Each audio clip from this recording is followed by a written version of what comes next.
Hey, I'm Jacob. And I'm Evan. All topics presented in this podcast are highly likely to contain spoilers. We tell you this as a courtesy to you, the listener, so that we may not ruin any movies or shows for you. Thank you for listening. This has been your spoiler warning.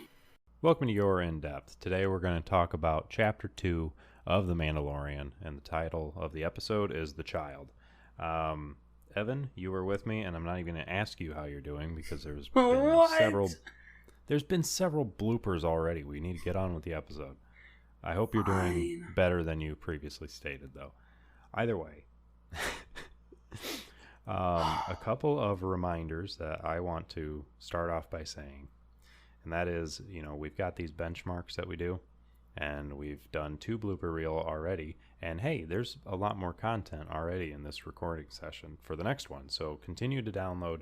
Every 1,000 downloads, we will do a blooper reel. Also, another one, if we get 100 reviews on Apple Podcasts, I just about said iTunes, I guess they changed their stuff, we will do a live stream where you guys can interact with us, ask questions, or I don't know how we'll format it, but we'll do something. Still waiting on them 100 reviews. Yes, we are currently at 7, so since this is the beginning of the episode, guys, go over there and rate us on iTunes. Leave a comment. How do you think? I don't even care if you leave 1 star. Honestly, okay, please rate 5 stars, but at the same time, rate honestly. So I guess maybe one or something. But that would help us a lot, because the higher ratings you get, the more Apple would push you out there and try to get more listeners and all that stuff. So it would really help us out. And on top of that, one of us will start shouting you out in the episode if you'd like, if you leave a 5 star or a review of any kind. Indeed. So before diving into the episode, some recent Star Wars news that I saw. It just was a one of those like reported type things. It's not necessarily accurate. I don't know how well to trust it, but there's a thing that says apparently that a Boba Fett miniseries reportedly begins filming next month. So there's potential of another Star Wars miniseries, which would be pretty cool. I think at least. How reliable these things are, I don't know. I just saw it, so I'm sharing it. Don't quote me on accuracy. Evan, did you see any news? Yeah, so Disney has released a thing on some of the Star Wars High Republic villains. Oh, cool. And I guess this is what they release is just like one group of villains. It's almost like a faction of villains, I guess, called the Nihil. Called the what? Nihil. Nihil. And a brief description from Charles Soule, who wrote the novel Light of the Jedi. Okay. Is the Nihil are brutal, savage marauders based in the Outer Rim. They're the stuff of nightmares, able to appear almost anywhere at will. They use bizarre, intimidating tactics, chemical weapons, poison, anything that might kill you, they'll use. Oh, jeez. Yeah. Oh, all right. That ought to be interesting. Yeah. Wow. I mean, on what I'm on right now, they did have some concept arts, but I'm sure that'll change just because it's concept art.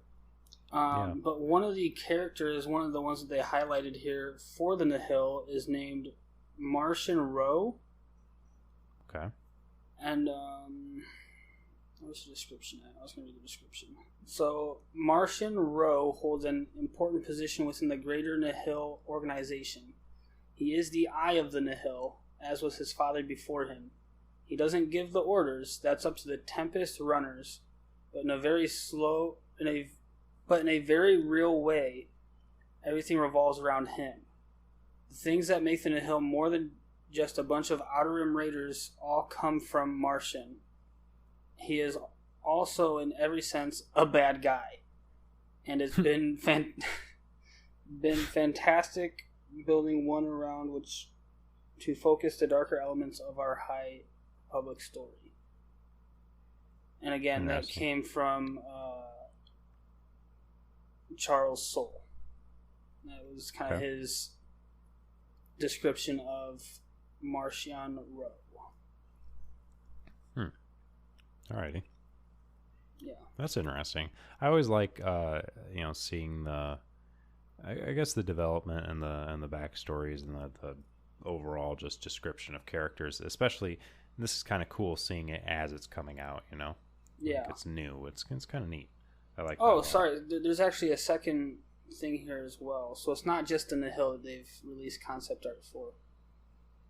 Okay. It's also for something called Drengir. Okay. And here one of the writers has written or has said, it's been great to see the Drengir's threat grow throughout the initiative. They are one of my new favorite Star Wars monsters to write. They are sinister, unstoppable, and as we'll find out, inescapably linked to the fate of one of our High Jedi Republic. Or of our High Republic Jedi. Interesting. So, it also says the Dreadgear aren't the only dangerous Jedi in the galaxy, and then it goes into that little description that I read about the Nihil. Gotcha. All right. Yeah, that's cool. I can't wait to see some of that actually come out.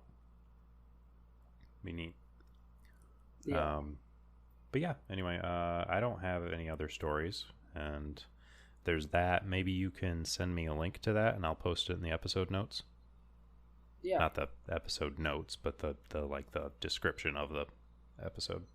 Yep, I'll do that right now, actually, so I don't forget. Alrighty, yeah, sounds good. But in that way, anybody that's interested in seeing the concept art they have for that, you guys can check that out in the Discord. The Discord chat where Jacob puts all of our, supporting documents, any updates, and all that kind of stuff. Any links for anything Star Wars right now, really. Yeah, really. Anything there. And that's another thing. If you guys go ahead and join the Discord server, that's something super.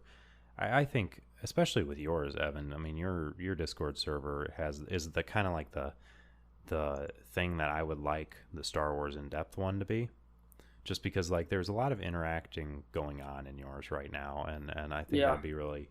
I see that as the potential that ours, this other one, could be. So any listener that wants to have a community that you can go in, you can chat, you can mess around, you do whatever, but also access kind of updates and as well as even seeing my notes. Like I take notes before the podcast episode. Evan, you just kind of follow along as we're talking, and I mean that's a good way of doing it if you've seen it multiple times, because it's like you see a frame or a scene and then you're just like, oh yeah, this, and you know exactly what to whatever. Mine,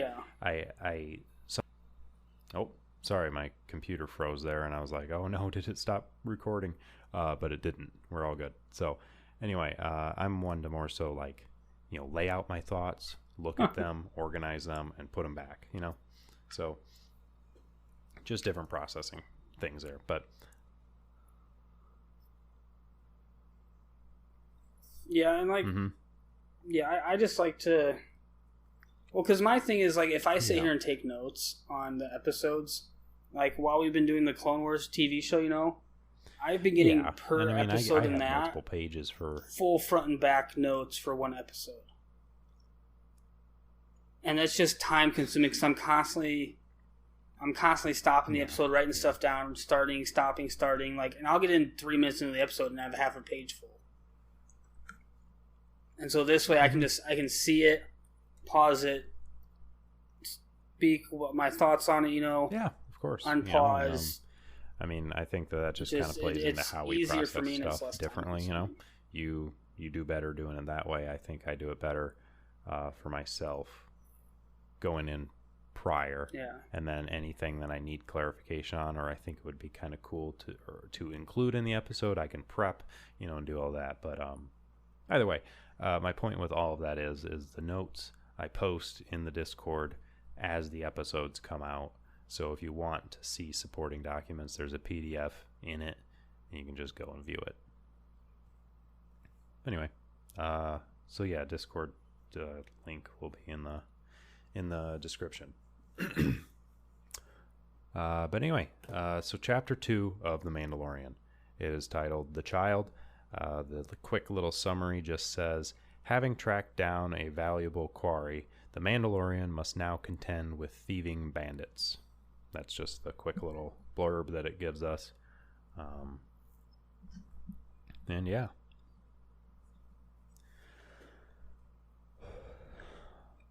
Yep.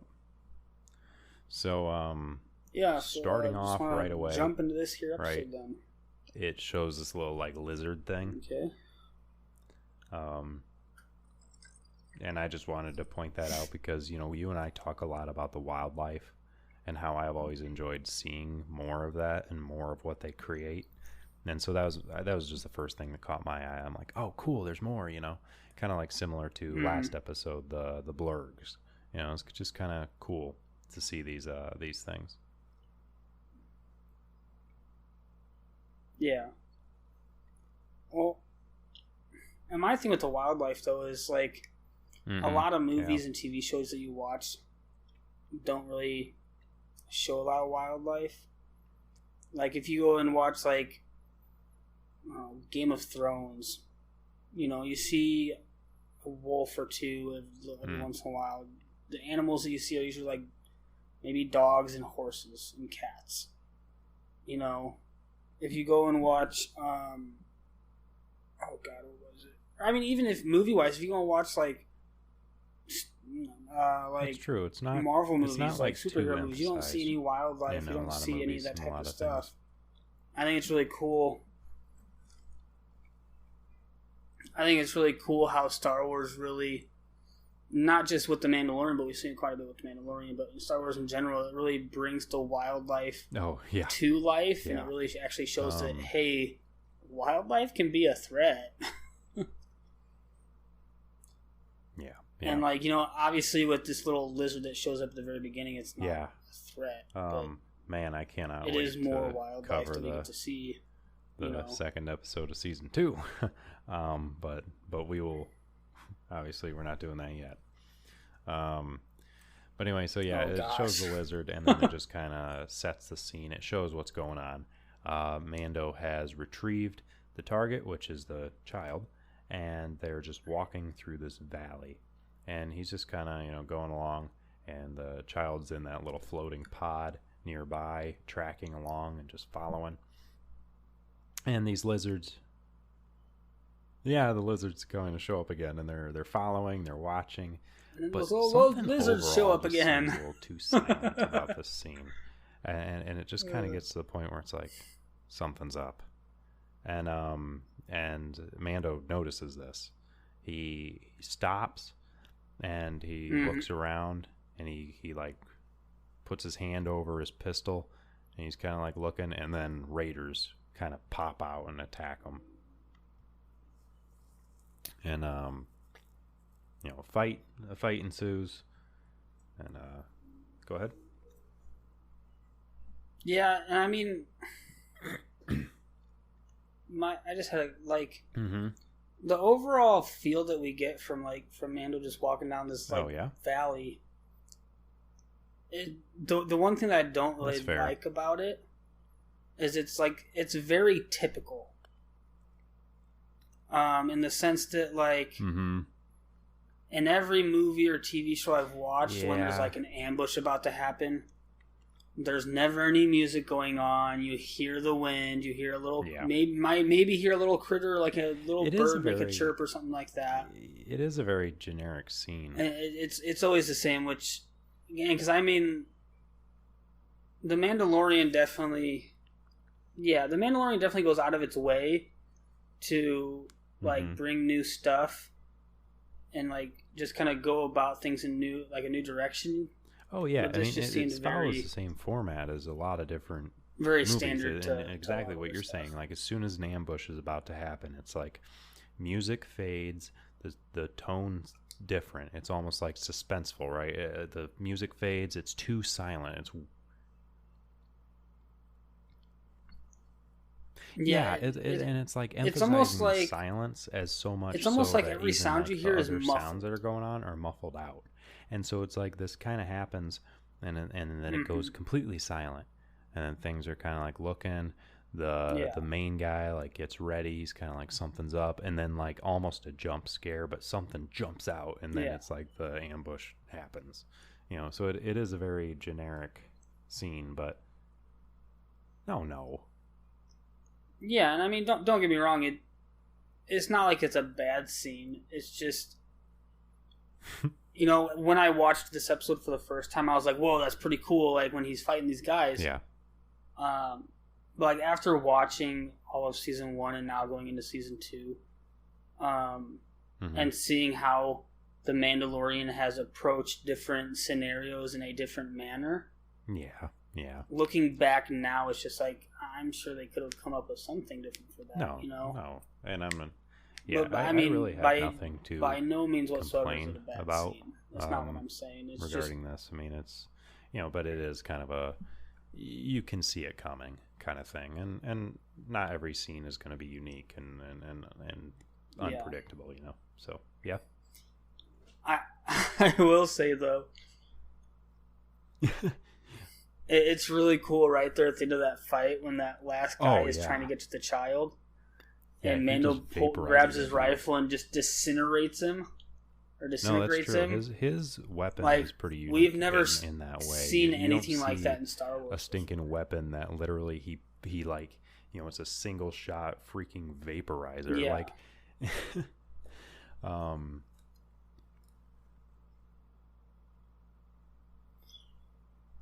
And I will say, in Rebels, they make a reference to a weapon that does something similar.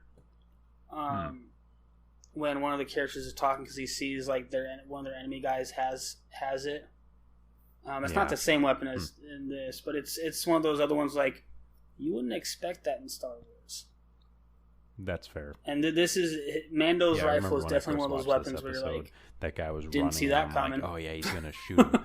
Get him, and then he fires. I'm like, oh my god. Well, really, I mean, and with a lot of this, it's like, I mean, Star Wars going dark. Jeez, I love it. It is a little bit more violent of a show in a way. Anyway. Yeah. Well, but before then that, actually, it goes to see the Mandalorian. The Raiders. Now I feel like you. Episode 2. All right, let me back you up there for a second. So anyway, it before that though, before it rolls into the intro, and that it shows the title.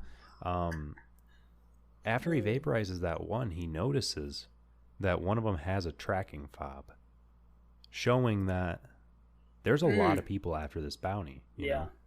And so that was just kind of a key. Like he really hones in on that. Like he's looking at it and he's like, like there's this tone set of, and so it shows that, and then it rolls the intro. Yeah. And I think it's just kind of a thing to point out real quick, with the you had said that a lot of people are after this bounty, and absolutely true. But when last episode when we saw Mando talking to the IG droid, and the IG droid was like, "I have already issued the right of whatever to claim the bounty," and Mando pointed out that like, "Well, you don't have the bounty yet." I feel like a lot of bounty hunters in this time are like, well, if I can kill this bounty hunter and take the bounty from him, even though he's already acquired the bounty, and so technically by the rules it's his. Oh yeah, it's people would just assume that he died trying to get the bounty. Yeah, for sure. It's yeah, exactly. It's, so I think there's just a lot of shady stuff going on within bounty hunting. Yeah, that's like they're all not just in general, but in like this time period. They'll take it from you, So, and not all of them. Some of them may be honorable, but these guys obviously aren't.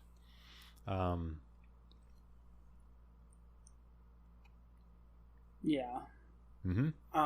But then, you know, it does the Mandalorian episode 2, The Child. Right. And then it jumps to the, you know, Mando with the child. He's kind of like set up a little camp. And he's actually dressing a wound that he got on his left arm from that fight, which is, I would say, even this little scene that we're seeing is something new, because typically in Star Wars, at least from what I remember, we don't ever really see anybody getting, I don't want to say fixed up. We don't really see the wounds, right, of someone. And that's something, and I'll point it out later on in this episode, that I really like about this, and it's just that, you know, a lot of the time, you know, in the typical scenes in a movie or whatever, the hero is like basically untouched. He just kicks butt, you know, and he goes along. But seeing these kind of moments where it's like, yeah, he's the main character and he's the hero of this, you know, he's kind of setting on the, yeah, obviously he's the protagonist. But it shows that, you know, he's not, I mean, yeah, he's a super, like, I mean, he's the hero. He's a awesome fighter. He's basically Jason Statham, you know. He's just, which actually low key kind of sounds like him too in some ways, but but he's not invincible. Exactly. He is, I mean, yeah, exactly. He's not invincible, right? And this shows that. Yeah. And like I said, I'll make a note later on too, but yeah. So, but yeah, he's fixing that wound, and the child gets out of the little pod, and like walks up to him, and like tries to touch him, and it's almost like he's using the Force on him, right? And I mean, and the child's even like squinting his eyes super hard, like he's trying to. Oh, he's trying so hard. He's just like, and then Mando looks down, and he's like, and like picks him up, puts him back in the pod. And again, with the whole Mando not being invincible, it even shows him like repairing his armor. You know, like you don't typically see that in other movies and TV shows. Right. Like, you don't see them working on their gear. You don't see them making the repairs when it gets damaged in a fight. Right. And I feel like this one's definitely showing his, and I say vulnerable side in the terms of he can actually get injured. His armor gets damaged. He has to deal with these things that almost come across as minor issues when you compare it to other shows and movies. And he's actually having to deal with these small little cosmetic things. Yeah, and actually with that, I thought it was kind of neat because you see all the wiring underneath his chest plate. Yeah. Like, and there is some, like, it makes sense, but like I never really thought of it as that. I thought it just a solid thing of armor, you know. Yeah. But there's some technology behind it too in there. Which also, really quick, this is just a quick side note, but I want to say something to you because I thought it was really hilarious. So earlier today, I decided to live stream on YouTube, and I decided that I was going to play Space Engineers. And my goal was, I was in creative, I was just going to build the Razor Crest. And so I had set up stuff, and I was like, all right, I'm going to pull up a 3D model online so I can view it and model it after that, and then I have an interactable kind of reference point. And I start looking in it, and I love this 3D model because you look in, and the interior is built too. It's perfectly like modeled. And where Mando has all those like those cryo bricks, it just has one with Jar Jar in it. Oh God! Just like frozen, and like I thought it was hilarious because it's like, oh Lord, just jettison that thing into space. But I just thought that was cool, and I thought of you immediately because I was just dying laughing. But anyway, though, so yeah, Mando's fixing up his armor, and the child comes up again, and he tries tries to mess with him. So he picks up the child again, puts him back in the pod, but this time he closes up the pod. And then they move along. From there, it just cuts over to showing Mando walking, out in the desert with the sun behind him in the pod that has a child in it. Mm-hmm. Yeah, he's just walking along. And again, we brought this up a lot already, in terms of other movies and TV shows, don't typically see the main guy walking everywhere, like out in the middle of the desert, or like, you know what I mean? They're usually traveling on some sort of like you really tend to see. Yeah, you tend to see the scenes where it's like, and this is something I like about The Mandalorian overall right now, is that a lot of the times, like in Star Wars, or in any of the other movies, or Avengers, or anything really, you see a lot of like, all right, so they set out on their destination, and maybe you see the highlights of their trip, but then you see their destination, right? You see them part away, you see the highlights, you see them arrive. And this one, it kind of like emphasizes the kind of mundane kind of the points. Like it's just him kind of going along in this job. It's just like he's walking along the desert. You get the feel that he's been walking for a while, and it's just like it's emphasizing the just kind of the monotonous portions of it. It's not like super eventful. Obviously, it does that as well. As we see coming up, it's like there's always something kind of keeping it interesting, but you do see a lot more of those moments. Yeah. Similar to like we had just said, fixing his armor, repairing his wounds, walking along the desert. Yeah, and like you said, coming up, we see him coming up to where he landed his ship, and we see a bunch of Jawas ransacking his ship. Oh, just tearing the thing apart, yeah. And he pulls off that rifle again and just starts shooting, just disintegrating Jawas. Which I absolutely loved this scene, because I freaking hate Jawas. I hate those things so much. Well, when I saw that, it instantly took me back to the Star Wars Clone Wars movie. Mm-hmm. When Obi-Wan goes to Tatooine to make his deal with Jabba the Hutt, and he comes back up out afterwards, and all the Jawas are trying to climb on his ship, trying to see if they can find anything to take. And didn't R4 just zap one of them?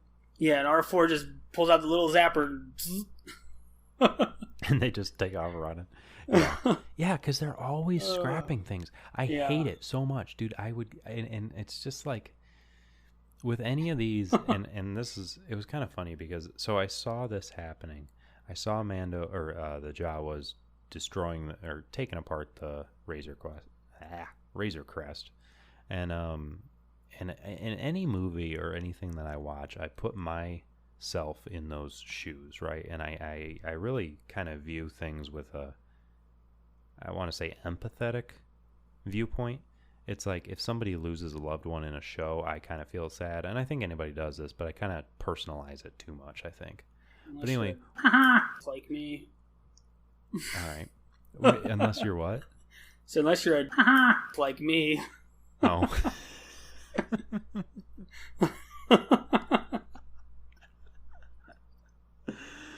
Oh boy. Yeah. I guess. But anyways, you feel what they feel. Yes. So regardless, I kind of try to. I find myself feeling like what the main character I think would feel. So it's kind of that kind of viewing point, and I think that's a lot of what they try to do, because that's why you resonate so well with characters and stuff like that. Well, he comes over the hill and he sees these things taking apart his ship, and I just got angry. I'm like, you little prick. Like, I was so mad. And then he just pulls out his gun and starts vaporizing him, and I was dying laughing. I'm like, yes, I would do that too. And like, I was freaking out. But I just love that, because then all of them are like trying to figure out what's happening, and they start freaking out, and he's just sitting there picking them off. But regardless, they hop up in their moving fortress and they take off. So he starts chasing them, and this all kind of unfolds and it goes along. Yeah, and he even jumps onto the crawler. Mm-hmm. He jumps onto it and he starts like climbing up it. Yeah, which I mean, I can't blame him. Otherwise, how he's gonna get out of there without his ship? Well, exactly. Yeah. And he's climbing up, and then the Jawas realize he's like climbing up the side of their rig, and they start taking defensive measures. Start throwing stuff at him. Yeah. Which, I mean, again, I see why the Jawas are doing that, because, like, they scavenge, that's how they survive. For all they know, he's going to take what they've scavenged.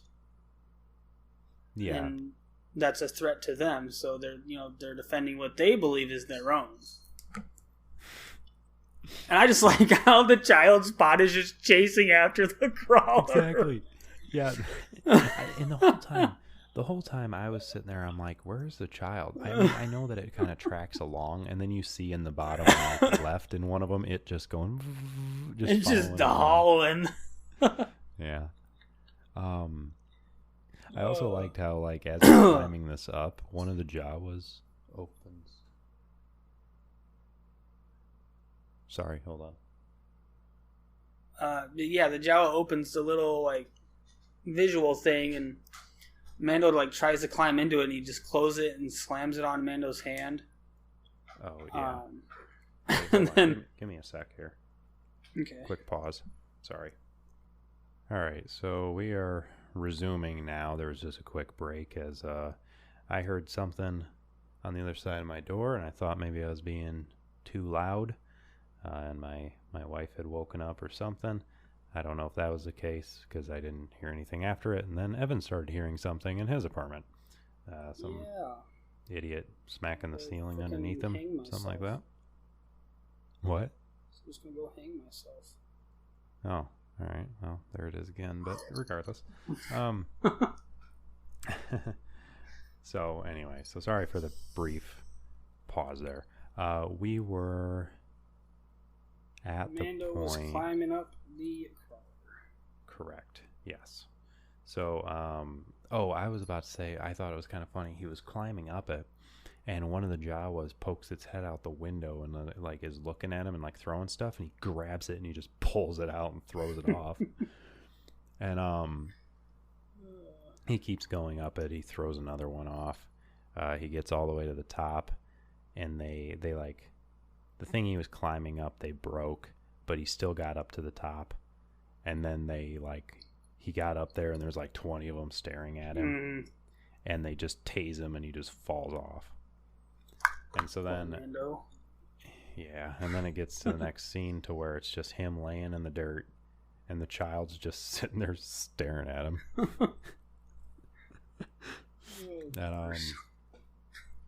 So, yeah. Then he returns to his scrapped ship, tries to get it to work. Finds out that it's just completely wrecked. Oh, yeah. It's missing so many key components. Yeah. And then again, we see this kind of montage of him just walking. Yeah. And he goes on back to the ranch with Queel. Oh, Queel, that heckin' guy. What was that? Queel, that heckin' guy. Yeah, that guy. Yeah, the Blurgback riding guy. Blurgback Mountain. No, stop it. Come on, man. I don't see anything wrong. I was just talking to one of my friends about this, dude. He is from Kentucky, and he started this thing where he just goes into this southern accent. Like, he doesn't even have that bad of one, really, but like he emphasizes it for humor, and he says the most redneck stuff. And I swear I've started doing it. And actually, you've talked to him. It's Alex, the one that was supposed to be in my wedding alongside you and whatever stuff, kind of happened and whatever. Words. Different story.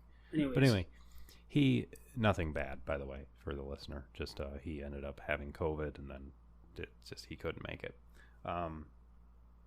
But anyway, he just does that. He goes into this and he's like, man, boy, I tell you what, I will tell you what. Like, and it's so funny.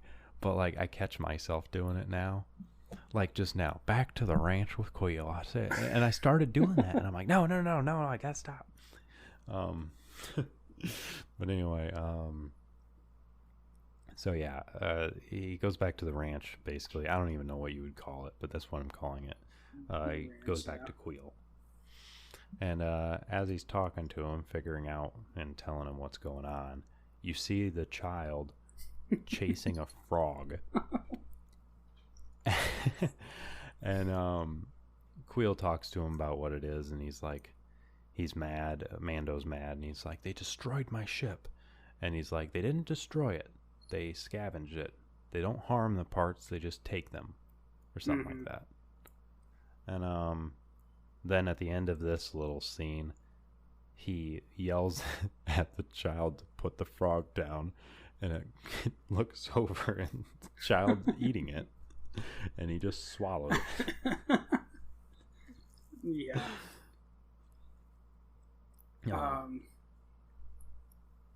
And again, we get Queel with the I have spoken again. I have spoken. Yeah. And the child doesn't even spit it, because like you said, Mando tells him to spit it out, and he just eats the whole thing whole. Yeah, he just swallows it. Eats it. Also, by the way, I just want to point out that I was just talking about the whole Southern accent thing. And then, what if Queel's, thing that he said was not, I have spoken, but instead it's like, boy, I tell you what. I think that would be a lot more humoring. He's just like, these are Jawas. They scrap. They do not destroy, but they scrap. I will take you to them. Boy, I tell you what. Anyways. Sorry. Yeah, I'm sorry. Actually, no, I'm not. I think that's Queel. funny. But regardless, let's move on. Queel takes Mando over to where the Jawas are at, and they recognize Mando. And, they're getting their weapons ready, and are starting to say that or telling Queel that he needs to leave his weapons. Right. And it's back. Yeah, I hear it. By the way, to the listener, I will leave that in so you know exactly what we were talking about. Yeah. Anyways, Queel tells Mando that, the Jawas are saying that he needs to leave his weapons at the cart. Mando, kind of replies back like, well, weapons are part of my religion. Which, yeah, as like a Mandalorian, really yeah. it is. Yeah. you know. And so they want him to do that. And so he puts down that. Then they are like, no, not enough. And so he puts down his blaster as well. And then he approaches them. And I loved this scene too, because of what he's like talking to them, and they're trying to negotiate something for him to get his stuff back, and he's mad at him, rightfully so. They're like, yeah, we'll sell it back to you, and he's like, it's my stuff, like, you know. Yeah. And they even say that they would trade all of his parts back for his Beskar armor. Mm-hmm. Right. Just further kind of showing the value of this stuff. Yeah. Highly sought after. Mando gets pissed off and uses his flamethrower. Well, yeah, because he didn't want to. Obviously, he's not going to do that, so he's already on edge. And then he tries to say something in their Jawa like language, because wasn't it like they were like, your weapon or your language is about as bad as a Wookiee or something like that, and he's like, is this good enough for you? And he like flames them all. Then what's his name? Drawing a blank now. Queel? Yes, thank you. Quill, tells the Jawas, like he's a Mandalorian. He can't trade his Beskar armor. That's like who he Right. is. Then the Jawas start demanding the egg, as they call it. Yeah, and they all start. Yeah, they start chanting. They're like the egg, the egg, the egg, and they're like freaking out. But apparently they want him to retrieve an egg. So they take him along. They take him over to like the general area of the creature. Yep. He's supposed to of the egg. Again, it shows the crawler several 2 or 3 different cutscenes of it's moving. So it shows that even there that they're just far away from where this egg is at. Mm-hmm. Yeah, and they roll up on the cave, also known as the cliffside beehole, and and sorry, but anyway, so he comes up on it and he goes to enter it, and he hears this rumbling of something in it. It's obviously a creature, and so he kind of straps on his armor a little tighter. He makes sure things are loaded. He's all kind of, preparing. And goes in there with a flashlight. And he's looking around. And everything's kind of just muddy, kind of scaly, gross. I don't know where you're at in the episode right now. I don't know if that's where I'm at, yeah. Okay. And he's looking around. Go ahead. I'm a little further past that. Okay. Well, he's looking around and he sees something and he's looking over it and stuff. And then you realize that it's skin, and then an eye opens and looks at him. It cuts back to showing the child just staring into the cave as you see some blaster fire light up the cave, and then Mando come running out. And following behind is basically just a giant woolly rhino. And then this is when we really get to see the beast itself. Mm-hmm. Mando's all covered in mud and whatnot now, even from this short time of his encounter with this creature. So he's obviously been getting thrown around, at least knocked down into the mud. Yeah. But then he goes for his rifle, and he's trying to load it, but it's jammed because of all the mud that's gunked onto it. Right. Yeah. So he can't even fire that. So he kind of fights it. It's destroying him, dude. I mean, he's getting his butt handed to him. His armor gets just damaged. It gets cracked up and bent. Well, and even at one point, it goes for the child. And that's when we actually see Mando use, a little wrist thing to move the pot out of the way of the giant creature. Right, yeah. And it was kind of showing, beforehand, it was it followed along him. It was pretty evident that he, that it was a tracking thing, that it just followed, and it was in his control. But here we do get to see him definitely control it, because he swipes it and it moves out of the way. Yeah. And then the creature smashes into a mud wall kind of thing, and then turns around to him. And he it charges him. He fights it a bit more. And it actually just destroys his chest piece. It slams the giant horn down into his chest and bends it backwards. Yeah, it bends the heck out of it. Yeah. And he just gets knocked pretty well out of it. I mean, he's dazed. He's freaking out. And creature, he's not freaking out. I don't know why I said that. He's dazed though. He's out of it. This creature charges him, and I mean, he's looking at it, and he's it's basically a final stand, in a way. Because all he's got is his knife.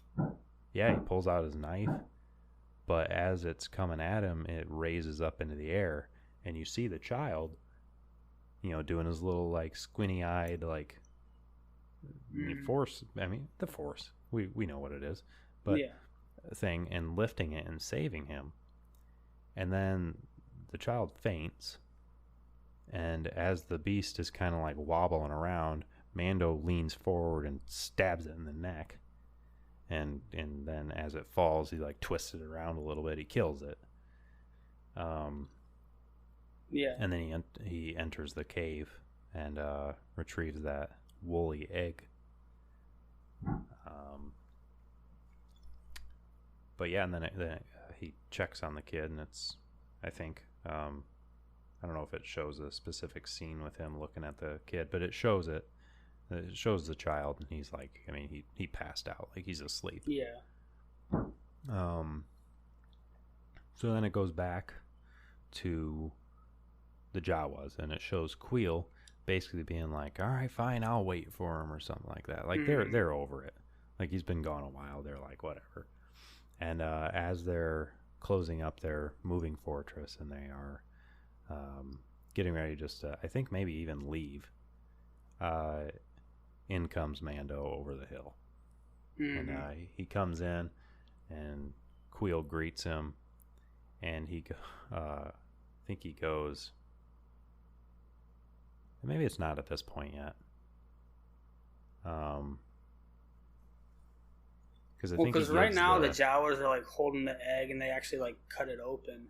They cut it open. They start like sipping the yolk and then start eating it. But Mando goes to Queel, and he goes, I'm surprised you waited. And Queel goes, I'm surprised it took so long.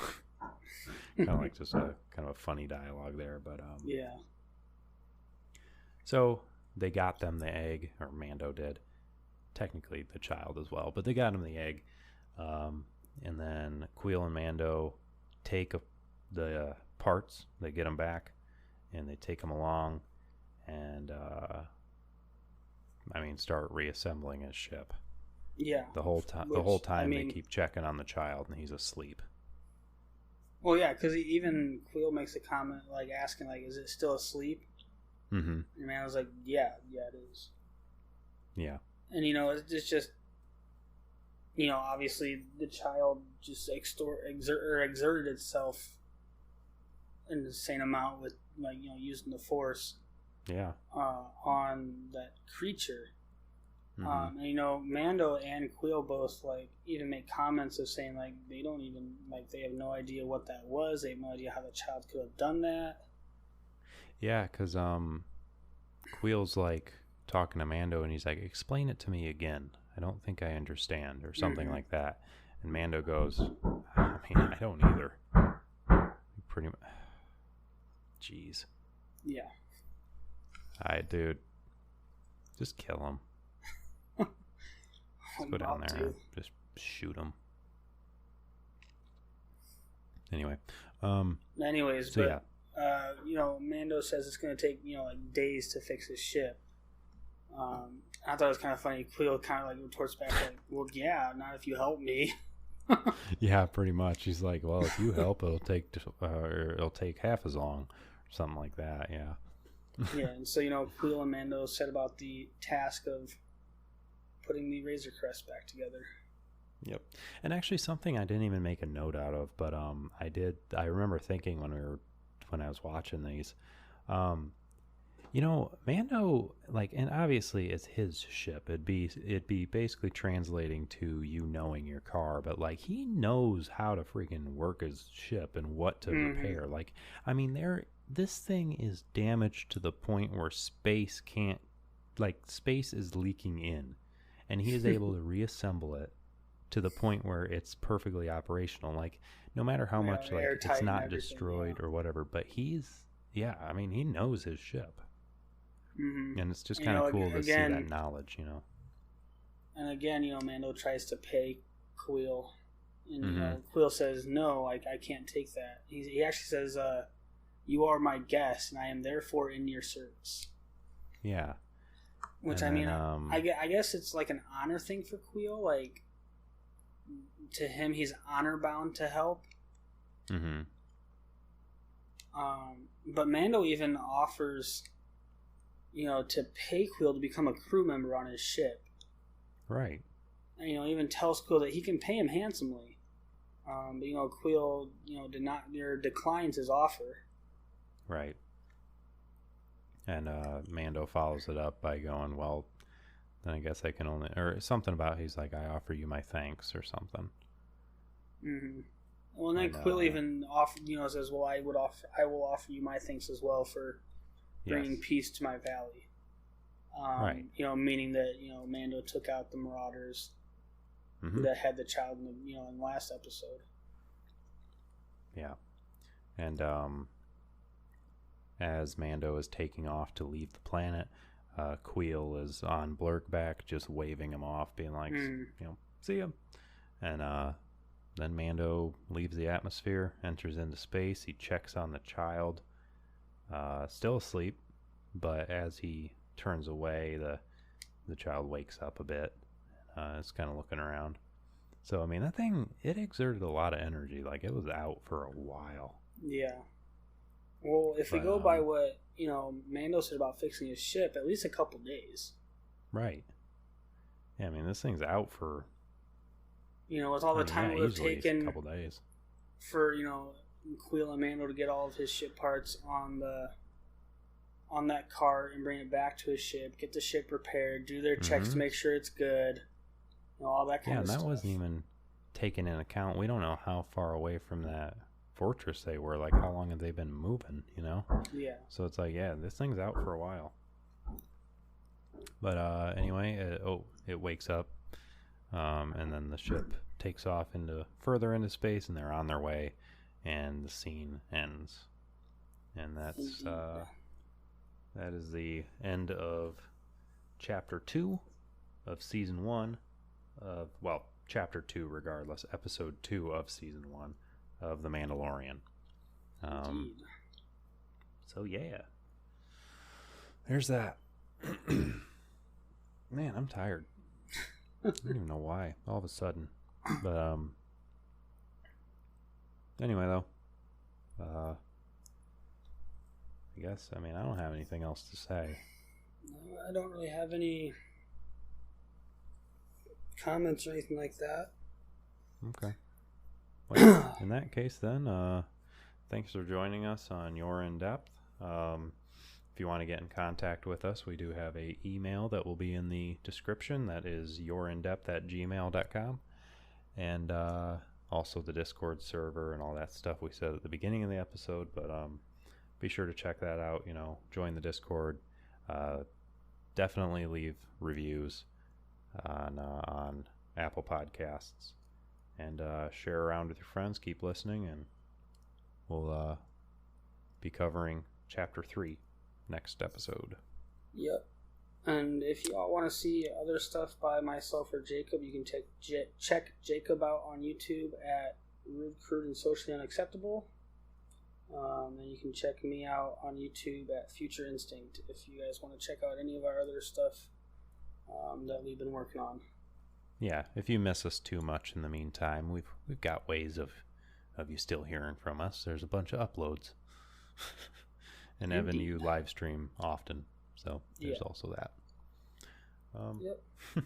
But yeah, anyway, see you guys next episode. Yep. Peace out. Deuces.